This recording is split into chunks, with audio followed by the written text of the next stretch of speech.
পৃথিবীর এক ভয়াবহ সময়। চারদিকে দুর্ভিক্ষ, খরা আর মানুষের হাহাকার। ক্ষুধায় কাতর মানুষ এক টুকরো খাবারের জন্য ছুটে বেড়াচ্ছে। ঠিক তখনই মরুভূমির পথ দিয়ে আবির্ভাব হয় এক রহস্যময় মানুষের। সে হল দাজ্জাল। তার একপাশে রুটির পাহাড় আর অন্য পাশে স্বচ্ছ পানির নদী। ক্ষুধার্ত মানুষ বিস্ময়ে তাকিয়ে থাকে, আর অনেকেই লোভে পড়ে তার পেছনে চলে যায়।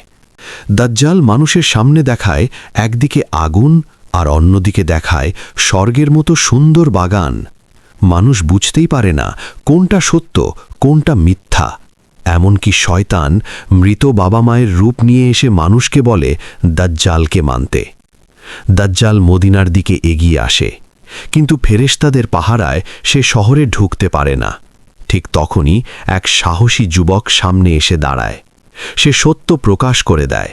অবশেষে দামেস্কে ঈমানদাররা একত্রিত হয়, আর আকাশ থেকে অবতরণ করেন হযরত ঈসা আলাইহিসসালাম। তাকে দেখেই দাজ্জাল ভয়ে পালাতে থাকে, আর শেষ পর্যন্ত লুদ গেটের কাছে তার ফিতনার সমাপ্তি ঘটে।